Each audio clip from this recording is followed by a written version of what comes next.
Adakah kandungan AI akan dijadikan bahan kempen PRU ke-16 kat Malaysia? Hai dan selamat kembali kepada episod terbaru Cili Selasa di mana kita orang bincangkan isu-isu semasa bersama saya, Iqbal. Dan hari ni kita nak cakap pasal benda yang makin banyak keluar kat media sosial macam ni. Oyen, hang masuk pun lambat sangat ni. Orang duk beratuk panjang tu. Weh. Oyen, jangan duk hantar kuali kuat sangat.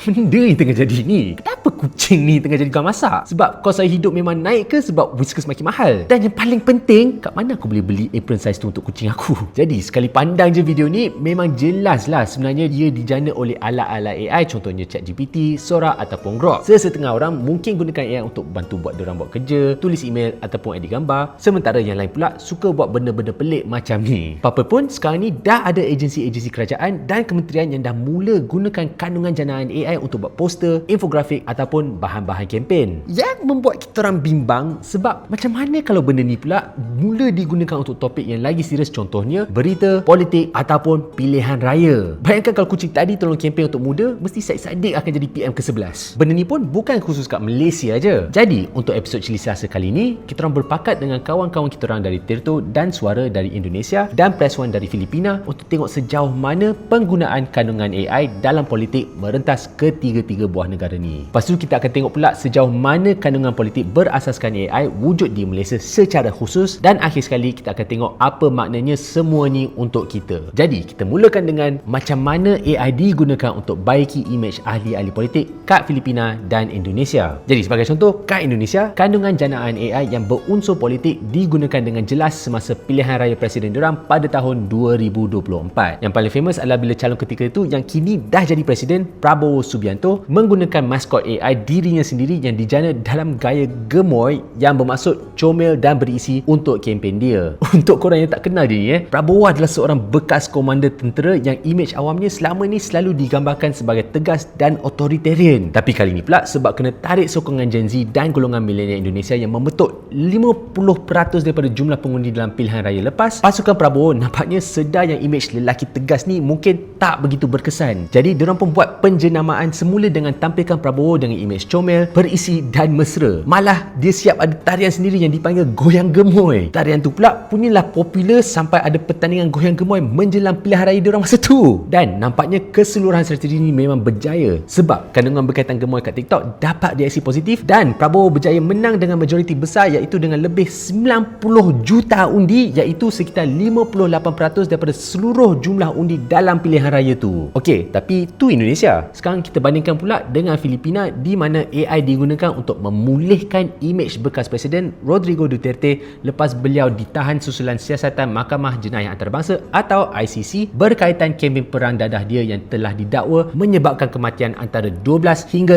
30,000 mangsa. Dalam kes ni pula, kandungan AI yang tersebar melibatkan imej patung atau monumen Duterte yang kononnya dibina oleh rakyat Filipina sebagai tanda sokongan terhadap dia. Salah satu gambar AI ni pun sampai ada Jackie Chan yang tengah memahat patung dia. Agak random lah juga. Dah kenapa Jackie Chan nak buat patung bekas Presiden Filipina pula? Lepas tu kalau ia pun nak buat gambar AI macam ni, kenapa Jackie Chan? Tak ada selebriti lain ke? Sebenarnya benda tu mungkin ada kaitan dengan satu jenaka yang pernah dibuat oleh Duterte semasa berucap kepada pekerja Filipina di Hong Kong. Masa tu dia bergurau yang bila dia keluar dari perjalanan nanti, rakyat patut kutip duit untuk bina patung dirinya di sebelah Hosea Rizal, iaitu tokoh yang lebih kurang macam gabungan Mak Kilau dan Tunku Abdul Rahman kalau untuk kita. Buat masa ni masih belum jelas sama ada benda ni betul-betul berkesan untuk Duterte atau tak sebab kes mahkamahnya ke ICC masih berjalan. Tapi sementara tu kita pergi pula ke bahagian seterusnya dalam cerita ini, iaitu macam mana AI digunakan dalam kandungan politik kat Malaysia. Yang kelakarnya dekat Malaysia ni pun dah ada orang buat kandungan AI pasal AI. Bila kita nampak AI digunakan untuk hasilkan kandungan politik pasal pemimpin kat negara-negara jiran kita, kita orang pun mula tertanya-tanyalah sama ada benda yang sama juga berlaku kepada pemimpin kita sendiri, iaitu untuk kita adalah Datuk Seri Anwar Ibrahim. Jawapannya pula memang ya, ada. Cuma buat masa sekarang benda ni taklah tersusun sangat lagi. Jadi untuk kaji topik ni, kita orang selongkar media sosial untuk cari gambar, video, lagu ataupun apa-apa visual yang dijana oleh AI berkaitan Anwar Ibrahim ataupun kerajaan Madani secara umum. umum. Cumanya sebab kita buat semua ni secara manual, memang ada kemungkinan kita orang ada terlepas beberapa contoh-contoh lain. Walaupun begitu, kita orang masih berjaya jumpa agak banyak hantaran yang mengandungi kandungan design AI cukup untuk bagi gambaran tentang apa yang tengah berjadi kat sini. Jadi, benda pertama yang kita orang perasan, hampir 62% kandungan yang kita orang jumpa ada kat Facebook, manakala selebihnya tersebar kat Threads, Twitter, TikTok dan Instagram yang mempunyai bilangan kandungan paling sikit pada tahap 6%. Jadi bila kita fokus kat Facebook pula, kebanyakan hantaran ni muncul dalam grup-grup politik ataupun halaman-halaman penyokong, sama ada dengan memuji pihak sendiri atau membahan pihak lawan ataupun bercakap pasal isu-isu semasa. Salah satu naratif yang paling kerap kita orang jumpa adalah gambar Anwar dengan graf ekonomi yang mendakwa bahawa dia berjaya kembalikan keyakinan dunia terhadap Malaysia serta menaikkan saham ke paras tertinggi sejak 2019.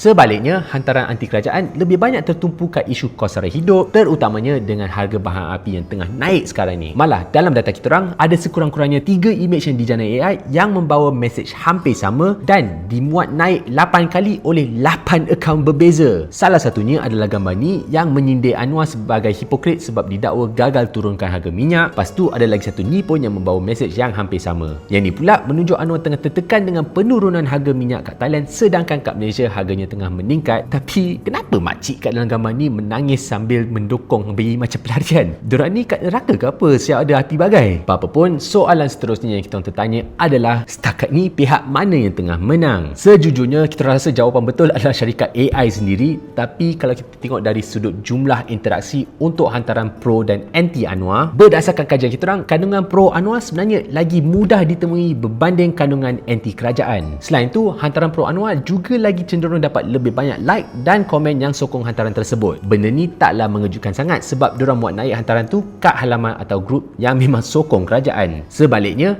hantaran anti Anwar dan anti kerajaan biasanya tak dapat terlalu banyak komen atau reaksi, tapi lebih mudah tersebar dan dapat jumlah perkongsian yang jauh lagi tinggi. Secara purata, kita dapati yang hantaran anti kerajaan terima lebih daripada 130 perkongsian untuk setiap post berbanding dengan 60 perkongsian untuk setiap post pro kerajaan. Maksudnya, kandungan anti kerajaan 2 kali ganda lebih mudah tersebar berbanding kandungan pro kerajaan. Benda ni jadi mungkin sebab jumlah hantaran pro kerajaan lagi banyak, jadi jumlah perkongsian tu tersebar lebih rawat sebab bukan semua hantaran akan meletup. Tapi pada masa yang sama, ada kemungkinan yang hantaran anti kerajaan yang banyak tumpukan kepada isu macam kos sara hidup dan harga minyak lagi mudah nak dikongsikan sebab ia dekat dengan apa orang ramai lalui sekarang dan diorang pun kongsi guna akaun diorang sendiri. Bercakap pasal ni pula, kita sebenarnya dapati yang sekitar 68% kandungan AI ini dimuat naik oleh akaun-akaun individu, tak kiralah pro atau anti kerajaan, manakala kurang daripada 1/3 je datang daripada halaman. Tapi walaupun hantaran daripada akaun individu lebih banyak, secara purata hantaran daripada halaman terima 2 kali ganda lagi banyak jumlah tanda suka dan komen berbanding hantaran daripada akaun-akaun individu, iaitu sekitar 2,300 interaksi untuk halaman berbanding sekitar 1,000 interaksi untuk akaun-akaun individu. Ini mungkin sebab halaman ada jumlah audiens yang lagi besar, sementara akaun individu biasanya cuma bergantung dengan orang dalam senarai member-member diorang je. Cuma yang menariknya kat sini, hantaran daripada akaun individu sebenarnya ada jumlah purata perkongsian yang lagi tinggi berbanding halaman dengan kira-kira 112 share untuk individu berbanding 103 untuk halaman. Jadi kat sini kita memang boleh nampak akaun individu ada sikit kelebihan dari segi perkongsian. Lepas tu, perkara penting kat sini ialah jumlah akaun individu yang terlibat dalam penggunaan AI untuk kalangan politik ni sebenarnya lagi tinggi daripada yang kita orang jangkakan. Sebahagian daripada diorang ni mungkin cyber trooper atau akaun-akaun palsu, tapi berapa ramai jumlah sebenar diorang kita memang takkan tahu sebab ada kemungkinan sesetengah daripada diorang muat naik kandungan AI ni di sebalik akaun-akaun private. Jadi, bila makin ramai individu ni mula banjiri ruang politik dengan kandungan-kandungan AI, kita orang mula tertanya-tanya, adakah benda ni akan menjadi satu masalah kat negara ni nanti? Untuk jawab soalan ni, kita orang bercakap dengan member kita orang, Amir Farid, pengarah strategik KRA Group, iaitu sebuah firma penyelidikan dan strategi politik yang bagi tahu kita orang ni.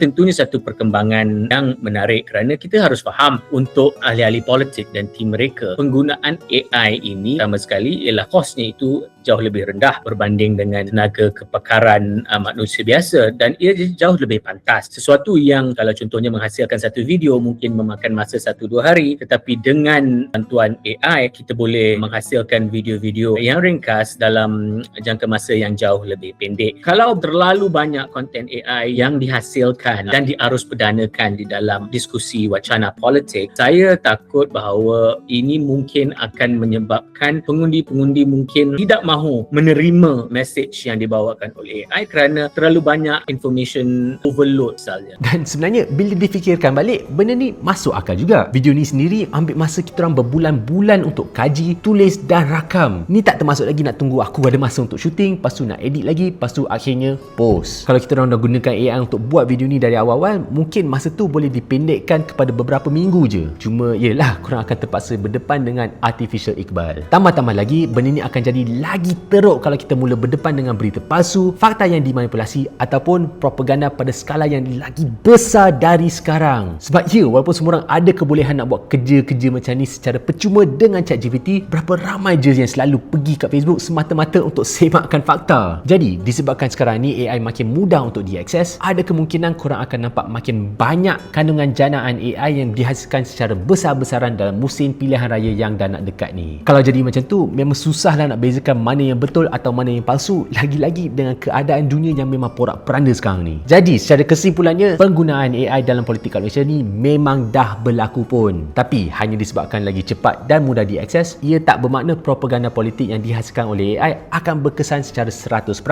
Sama ada dua-dua pihak akan jadi gila AI menjelang pilihan raya, ataupun sama ada kita orang semua akan muntah darah sebab kena hadap terlalu banyak sampah AI kat internet. Kita tak pasti lagi sebab PRU ke-16 ni akan jadi pilihan raya pertama yang kita kena hadap dalam era AI ni. Jadi sebelum masanya sampai, korang simpanlah dulu gambar Anwar Ibrahim versi Studio Ghibli korang tu sendiri dan follow kita orang kat sosial media untuk segala isu semasa tambah pedas.